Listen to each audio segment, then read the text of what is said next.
તો સત્તા મેળવવા માટે ખોટું બોલવું પડે છે, તેનો સ્વીકાર ખુદ ભાજપ નેતાએ કર્યો છે। સાબરકાંઠાના ઈડરમાં ભાજપના નેતાએ કહ્યું કે મેં ખોટો પ્રચાર કર્યો હતો। 1995માં ખોટો પ્રચાર કરવા બદલ પૃથ્વીરાજ પટેલે માફી પણ માંગી। વર્ષ 1995માં કોંગ્રેસના કરસનદાસ સોનેરી ઉમેદવાર હતા। કરસનદાસ સોનેરી વિરુદ્ધમાં મેં ખોટો પ્રચાર કર્યો હતો તેમ પણ જણાવ્યું। કરસનદાસે ખૂબ મિલકત વસાવી અને ગોવામાં હોટલ હોવાનું પણ કહ્યું। આ પ્રચારને કારણે કરસનદાસ સોનેરી હારી ગયા હતા। ભાજપ નેતા પૃથ્વીરાજ પટેલે કોંગ્રેસના કરસનદાસ સોનેરીની માફી માંગી। જાહેર મંચ પર કરસનદાસ સોનેરીને પગે પણ લાગ્યા હતા। ઈડર એમએલએ રમણલાલ વોરાની જમીન ખરીદી અને ખેડૂત પ્રમાણપત્ર મુદ્દે પણ તેમણે નિવેદન આપ્યું। રમણલાલ હોટલ બનાવશે, મને ઉદ્ઘાટનમાં આમંત્રણ આપશે તો જઈશ તેમ પણ જણાવ્યું। અંદર સત્તા મેળવવા માટે જૂઠું બોલવું પડે। એક પણ ઈડર વિધાનસભાના ચોતરા, એક પણ ગામના ચોતરા ઉપર મેં ભાષણ નહીં કર્યું એવું નહીં હોય।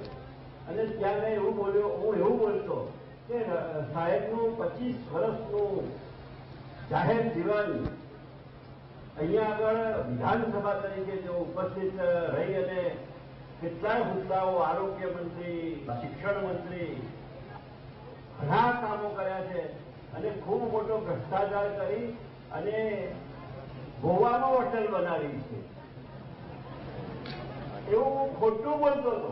શું કરવા? પાર્ટીને સત્તા ઉપર લાવવા માટે। પણ અશોકભાઈ તો આજે પણ એવા એવા છે। સાહેબે રાજકારણમાં કશું ભેગું નથી કર્યું, પણ સાથે સાથે દુઃખ પણ થાય કે જેમને લઈને હું ખભે લઈને ચાલ્યો હોય એનાથી 13.5 કરોડ રૂપિયાની સુખ સ્થિતિ આગળ જમીન ખરીદી છે અને હોટલ બનાવે વોરા સાહેબના દીકરાઓ, તો એમાં મને આમંત્રણ આપશે તો આનંદ થશે। એટલે સાહેબની આજે 2 હાથ જોડી પગે લાગીને અને આજ મુદ્દે સંવાદદાતા સંદીપ ફોનલાઈન પર છે। સંદીપ, ભાજપ નેતાનું જાહેર મંચ પરથી આ નિવેદન, તેમણે કહ્યું કે સત્તા મેળવવા માટે ખોટું પણ બોલવું પડે છે। આ મુદ્દે શું જાણકારી, કોઈ પ્રતિક્રિયા સામે આવી છે આ નિવેદન બાદ? ભાઈ સાબરકાંઠા જિલ્લાના પૂર્વ ભાજપ પ્રમુખ અને ગાંધીનગર જિલ્લાના પૂર્વ પ્રભારી રહી ચૂકેલા પૃથ્વીરાજ પટેલનું જાહેર મંચ પર એક નિવેદન સામે આવ્યું છે। સત્તા મેળવવા માટે ખોટું બોલવું પડે તેવું એક જાહેર નિવેદન આપ્યું છે। સેવા નિવૃત્તિ સમારંભમાં ઈડર ખાતે યોજાયેલી એક કાર્યક્રમમાં પૃથ્વીરાજ પટેલે જાહેર નિવેદન આપ્યું છે કે 1995માં ખોટા પ્રચાર કરવા બદલ તેમને કરસનદાસ સોનેરીની માફી માંગી હતી। ઈડરના વિધાનસભાના પૂર્વ ધારાસભ્ય ડોક્ટર કરસનદાસ સોનેરી વિશે ભારતીય જનતા પાર્ટીના ઈડરના જે પૃથ્વીરાજ પટેલ છે ત્યારે જાહેર મંચ ઉપર તેમણે નિવેદન આપ્યું હતું ને રાજકારણમાં ખોટું બોલવું પડે અને ચૂંટણી જીતવી પડે તે સ્થિતિ હોય છે। ત્યારે 1995માં જયારે કરસનદાસ સોનેરી ઈડરના વિધાનસભાના ઉમેદવાર કોંગ્રેસ તરફથી હતા, તેઓની મિલકત વસાવી હોવાનું તેમને ગોવામાં હોટલ છે તેવો ખોટો પ્રચાર કર્યો હતો, જેને લઈને જાહેર મંચ પર કરસનદાસ સોનેરીને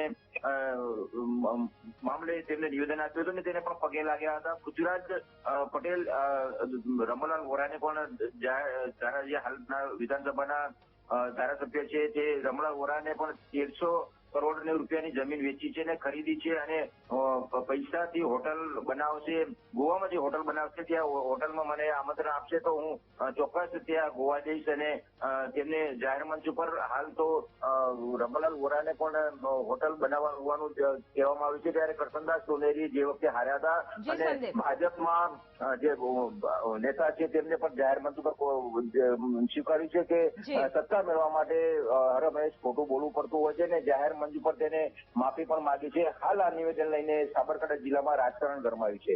જી ભાઈ। બિલકુલ, આભાર સંદીપ તમામ જાણકારી માટે।